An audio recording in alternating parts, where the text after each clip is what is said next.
चाहता हूँ कि वो अपनी जिम्मेदारी समझ जाए।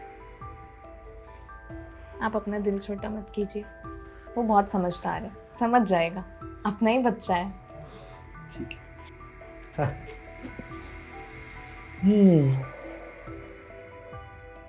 नमस्कार, मैं हूं कंचन अवस्थी और स्वागत करती हूं आपका क्राइम चक्र के एक नए एपिसोड में एक नई कहानी के साथ। आज के जीवन में सच्चा प्यार मिल पाना बहुत ही मुश्किल है और अगर मिल जाए तो हर कोई उसे संभाल कर रखना चाहता है। ऐसी कोई हरकत वो नहीं करता जिससे उसका वो प्यार छिन जाए या उसका वो प्यार खो जाए। लेकिन जब आपके प्यार में कोई इतना डूब जाए कि वो उसे पाने के लिए सारी हदें पार कर जाए और उसे हर हाल में पाने की कोशिश में उसे ही वो खत्म करने पर मजबूर हो जाए। आज की इस कहानी में कुछ ऐसा ही है कि एक हंसी खुशी से चल रहे भैया और भाभी के रिश्तों को उसके देवर की ही नजर लग जाती है।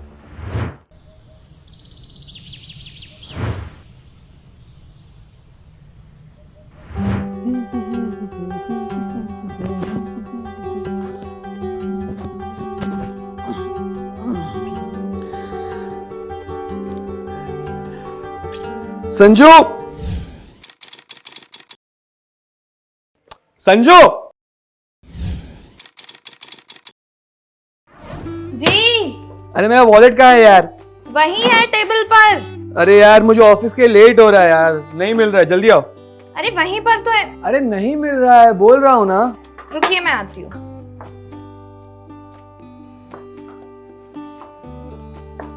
ये क्या है? कहाँ होगा? मुझे वॉलेट थोड़ी चाहिए, मुझे तो तुम चाहिए। अच्छा, अब देर नहीं हो रही है? लग रहा है तबीयत थोड़ी खराब हो रही है, ऑफिस जाना कैंसिल कर देता हूँ, ठीक है? कोई जरूरत नहीं है, ऑफिस जाइए, अब जो होगा रात को होगा। अरे अब रात का इंतजार नहीं होता, समझो समझो बात को। भैया, आप मुझे कॉलेज ड्रॉप कर दोगे क्या? Perfect timing. हाँ बेटा, कर देता हूँ। हाँ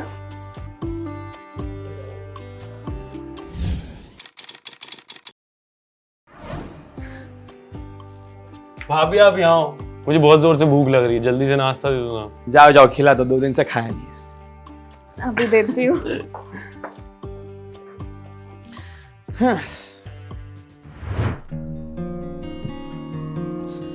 अरे संजू,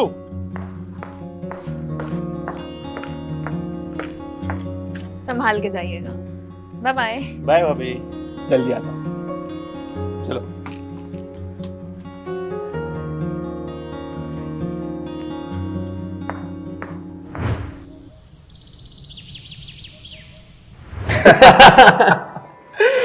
अरे मैं तो बताना ही भूल गया, आज का प्रेजेंटेशन बहुत अच्छा रहा, सबको बहुत पसंद आया और प्रमोशन के भी हाई चांसेस हैं। बॉस को एक चीज पता चल गई कि मेरे डिजाइन सबसे बेस्ट होते हैं। इससे अच्छी और क्या बात हो सकती है? लेकिन आपने मोंटी के लिए भी कुछ सोचा है या नहीं? अरे हाँ मोंटी, तुम आज कॉलेज से वो कॉन्वोकेशन लेटर लाने वाले थे, मिला? हाँ मिल गया ना भैया। बहुत बढ़िया। तो फिर अभी आगे क्या क्या सोचा है? कि बस यही आवारागर्दी करनी है? नहीं मतलब 3 साल के ग्रेजुएशन को तुमने 5 साल लगा दिए, थोड़ा सीरियस हो जा भाई। अरे मोंटी, मोंटी खाने पर से ऐसे नहीं उठते बेटा। आपको अभी उससे ऐसे बात करनी जरूरी थी। इसमें क्या गलत बोला मैंने? माँ और पापा के जाने के बाद घर कैसे संभाला है तुम भी जानती हो, और ये देखो नवाबजादे खाना छोड़कर जाता है। मैं समझती हूँ, लेकिन वो कोशिश कर रहा है ना। कोशिश 2 साल बर्बाद नहीं होते अगर अच्छी कोशिश की होती तो। बच्चा है वो अभी। बच्चा अभी शादी करवा दो ना तो बाप बन जाएगा, और इसे किसी भी चीज की कदर ही नहीं है। तुम इसके लिए मां नहीं बन रही हो।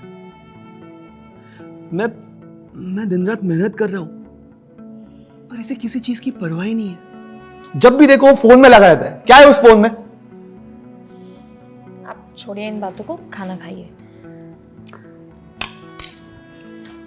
मेरा भी मूड उड़ गया है, चल नहीं खा।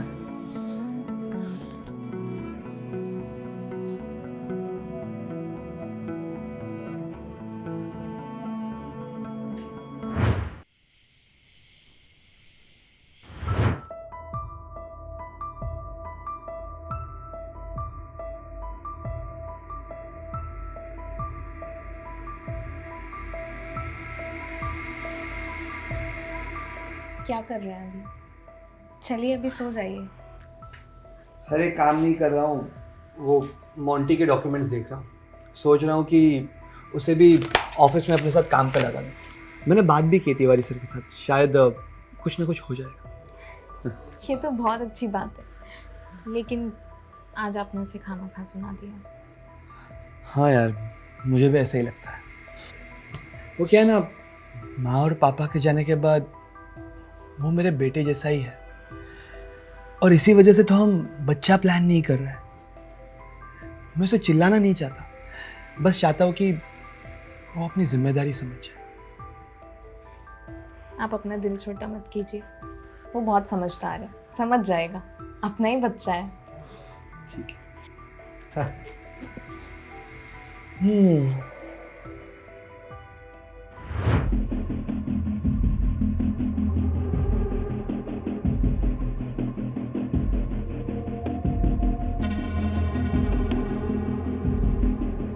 तुम मेरी क्यों नहीं हो सकती? तुमको पता है ना मैं तुमसे कितना प्यार करता हूं। बस एक मौका देकर देखो, तुम्हें ना जन्नत की सैर करा दूंगा। लेकिन हम दोनों के बीच में इस कांटे को उखाड़ के फेंकना पड़ेगा। लेकिन तुम चिंता मत करना, तुम्हें ना मैं बिल्कुल रानी बनाकर रखूंगा। I love you so much.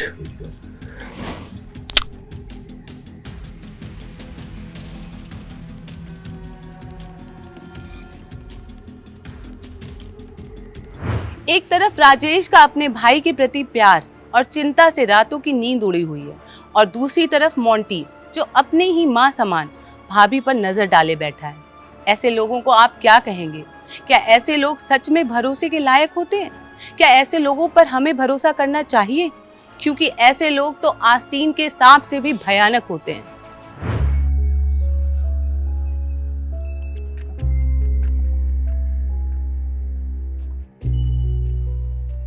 अरे मोंटी, क्या कर रहे हो?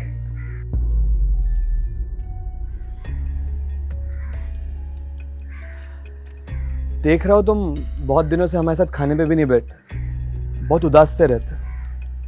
देखो, मैंने ऑफिस में बात कर ली, कल से तुम मेरे साथ ऑफिस में आना। काम बहुत ही आसान है, और कुछ नहीं समझा तो मैं तो हुई ना। अरे अब भी खुश नहीं हुए? ठीक है, मुझे पता है तुम्हें खुश कैसे करना है।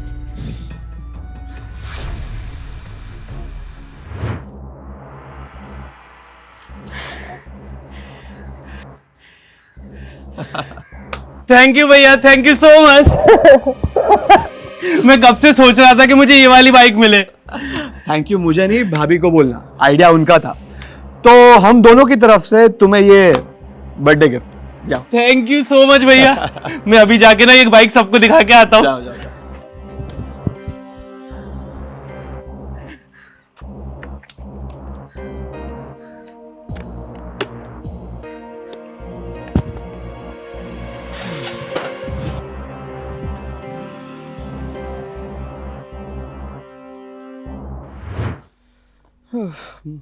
Monty, Monty. हाँ भैया। अरे हाँ मोंटी, सुनो। हाँ ये लो, कार सर्विसिंग को दे देना। शायद से उसमें ऑयल लीक हो रहा है और ब्रेक भी अच्छे से नहीं लग रहे, तो दोनों दिखा देना। ऐसे कैसे? कल तक तो ठीक थी। अरे मशीन है, कभी ठीक होती है कभी नहीं होती है, उसका क्या कर सकते। पर अब आप ऑफिस कैसे जाएंगे? कोई नहीं, मैं कैब से चले जाऊंगा।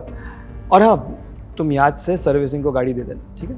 और संजू, मैं घर पे शायद ना आ पाऊँ, क्योंकि मुझे ऑफिस के बाद नया प्लान देखने जाना है, तो लेट हो जाएगा मुझे, और फिर मैं वहीं रुक जाऊंगा क्योंकि वहाँ पे ट्रांसपोर्टेशन फैसिलिटी अवेलेबल नहीं है। अरे भैया, आप मेरी ये बाइक की चाबी ले जाओ ना, बाइक ले जाओ, फिर दिक्कत ही नहीं है। आप बाइक ले जाइए, ये सही रहेगा। हाँ, ये अच्छा रहेगा। तो फिर मैं ऑफिस का काम निपटा लूंगा और वहाँ जाके जल्दी से वापस आ जाऊंगा। ठीक है? चलो मिलते हैं।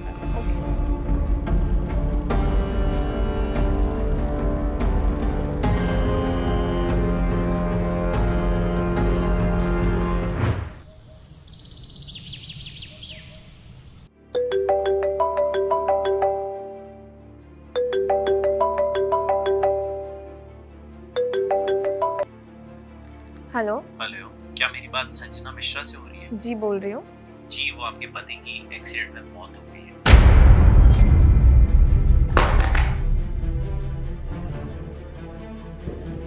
भाभी, क्या हुआ भाभी? भाभी, हेलो। राजेश जी की एक्सीडेंट में मौत हो गई है। मैं आपको लोकेशन भेजता हूँ, आप लोग आकर बॉडी कलेक्ट कर लीजिए। हाँ, हम आ रहे हैं। भाभी, भाभी, भाभी।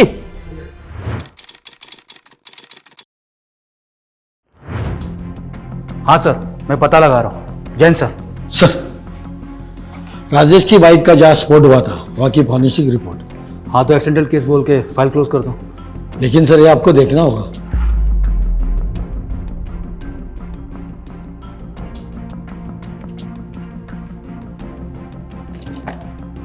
ये तो एक्सप्लोजिव है और कोई ऐसा वैसा नहीं बल्कि केमिकली डिजाइंड है। मतलब कातिल को अच्छे से पता था कि गाड़ी के गर्म होते ही अंदर का केमिकल एटमॉस्फेयर के ऑक्सीजन में कांटेक्ट में आके आग पकड़ लेगा। और स्पोर्ट्स बाइक ज्यादा हीट प्रोड्यूस करती है कंपेयर टू नॉर्मल बाइक। और एक बात सर, बाइक के कूलेंट के पार्ट्स गायब है। मतलब किसी ने जानबूझकर बाइक के साथ छेड़छाड़ की है। एक काम करो, पड़ोसियों से पूछताछ करो, या मॉन्टी के कॉलेज में भी पूछताछ करो। जी सर।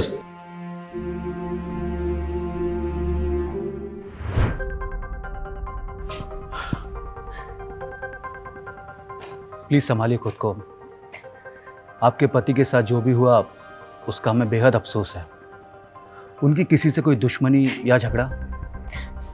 नहीं सर, राजेश बेहद शरीफ इंसान थे। उनका किसी के साथ कोई झगड़ा नहीं था। हो सकता है बाहर कुछ हुआ हो। नहीं सर, मेरे भैया तो बहुत शरीफ थे सर, उनकी किसी के साथ कोई दुश्मनी नहीं थी। लेकिन आप ये सब क्यों पूछ रहे हैं? जी क्योंकि जिस बाइक एक्सीडेंट में उनकी डेथ हुई है वो एक्सीडेंट पेट्रोल की टंकी फटने से हुआ था। और हमें जांच में पता चला है कि उसके सेफ्टी पार्ट्स निकाले गए थे। लेकिन सर, बाइक तो एकदम न्यू थी सर। हमें भी शक है कि एक्सीडेंट है, बल्कि एक प्लांट मर्डर हो सकता है, क्योंकि हमारे पास चली हुई बाइक के अलावा और कुछ नहीं है। वैसे वो बाइक आपकी थी ना? हाँ सर, वो बाइक भैया ने मुझे गिफ्ट की थी और उनकी किसी के साथ दुश्मनी नहीं थी सर। पता नहीं सर, हमारी किस्मत खराब है जो उनके साथ ये सब हो गया। ठीक है, फिलहाल हम चलते हैं। अगर आपको कुछ पता चले तो हमें इन्फॉर्म कीजिएगा।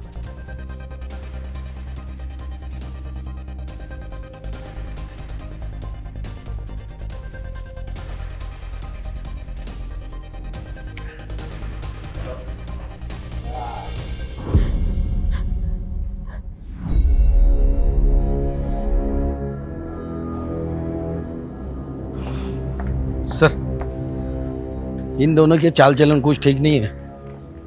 बिना सबूत के हम कर भी क्या सकते हैं? सर, हो सकता है इन दोनों ने मिलकर कुछ गड़बड़ की होगी।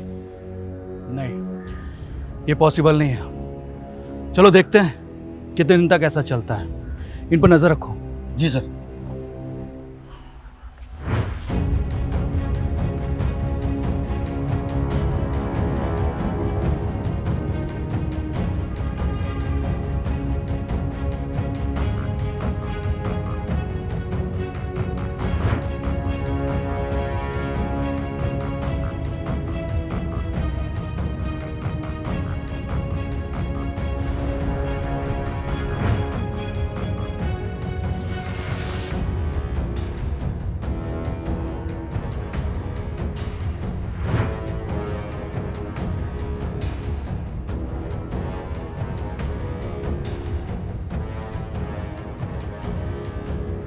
सर, हम पूरी कोशिश कर रहे हैं, बहुत जल्द कुछ पता चलेगा।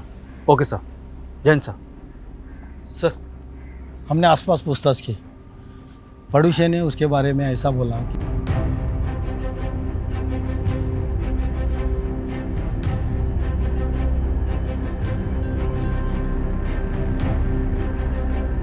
सर, इतना सबूत काफी है उसको उठाने के लिए। नहीं राजदीप, पुख्ता सबूत चाहिए। सर 2 डंडे पुलिस के गिरेंगे ना तो तोते जैसा बोलने लगेगा वो। सही कहा। इससे पहले कि वो भाग जाए उठा लेते हैं। सर चलो।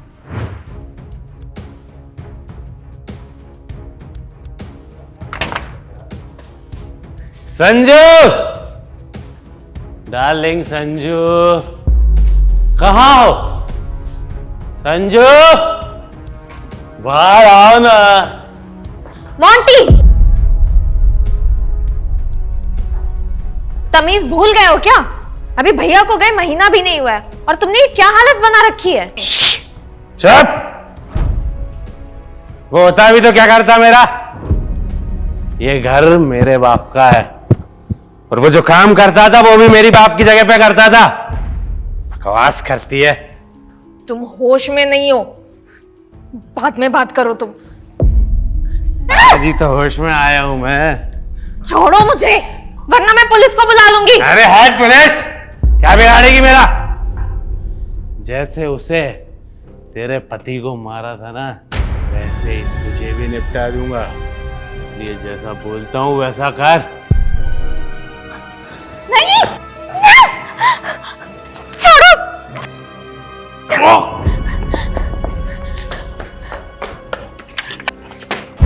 सर, इसी ने मेरे पति को मारा है और ये मुझे भी मारना चाहता है। हमें इसकी सच्चाई पता चल गई है। ले चलो से।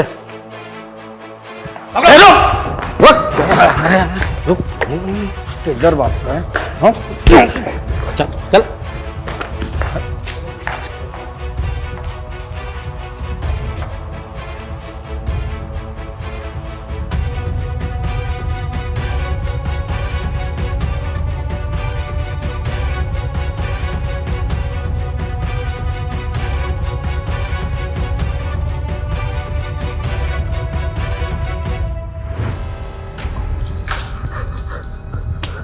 होश उतरा? अब बता, राजेश को क्यों मारा? बोलता है कि लगाओ। बता दो सर, बता दो। सर मैं हमेशा से उससे जलता था।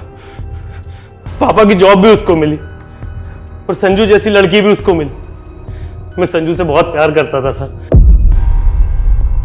उसे सब अच्छी चीजें मिली और मुझे उसकी इस्तेमाल की हुई चीजों के अलावा कुछ भी नहीं। पहले मैंने उसकी कार खराब करने की कोशिश की लेकिन मैं उसमें कामयाब नहीं हो पाया। फिर मैंने मौका देखकर बाइक के स्पीडोमीटर में एक्सप्लोजिव लगाया। जैसे ही स्पीड 50 से ज्यादा होती है और वो फट जाता। और मुझे पता था भैया वो खाली सड़क पर भगाने का शौक है।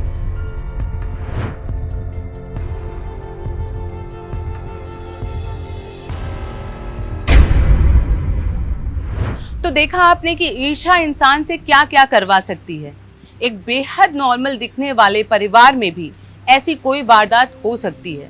लेकिन इस कहानी से हमें यही सीख मिलती है कि चाहे आप लाख कोशिश कर लें, जिनकी सोच और मानसिकता छोटी होती है वो कभी बड़ा सोच नहीं पाते। लेकिन फिर भी सच्चाई छुपाए नहीं छुपती। हमारे साथ ऐसे ही बने रहिए। हम फिर एक बार ऐसे ही दिल दहला देने वाली कहानी से आपको रूबरू करवाते रहेंगे। तब तक के लिए सावधान रहिए, सतर्क रहिए। जय हिंद।